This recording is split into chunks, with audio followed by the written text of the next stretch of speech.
Master Jet, tama ba ang pagkaintindi ko? Kung mag-apply ng promotion, Teacher 1 to Teacher 3, kailangan ng research. So, kung titingnan po natin dyan, yun pong basihan ng promotion to higher teaching positions.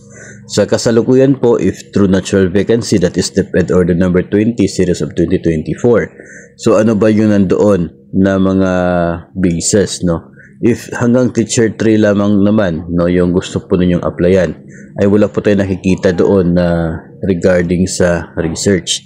Of course, nandoon po yung education, yung inyo pong training, nandoon po yung experience, yung performance na tinutukoy doon po sa DO20 ay tumutukoy lamang doon sa inyo pong rating sa IPCR po ninyo. Yun po yung tinatawag niyang performance. Tapos meron po doon ng mga yung classroom observable indicators at saka po yung mga non-classroom observable indicators na siya rin pong isa sa mga requirements. Mayroong particular number of outstanding and very satisfactory na kinakailangang ma-achieve ng mga nag-a-apply para ma-consider sila for that position. Nandun din po yung interview at saka po yung annotations sa mga non-classroom observable. So, pag ganun po, ay wala naman po tayo nakikita na related sa research doon po sa Teacher 3 lamang na position when you are applying based on the O20 series of 2024. So, masasabi natin na hindi siya required, hindi naman siya required. So, depende pa rin po sa inyo if you have that,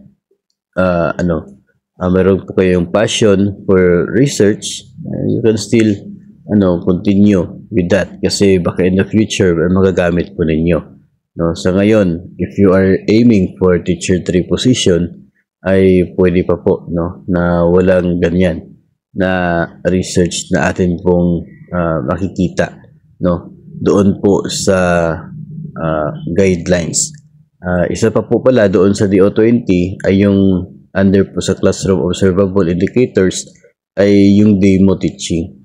So yun po, experience and training, education, performance based on performance rating, yun pong class demonstration, nandun po yung annotations, at saka po yung interview.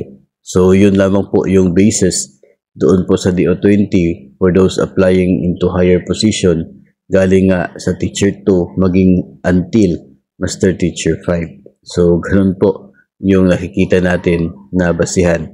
At hindi po natin nare-relate doon yung tungkol po sa research.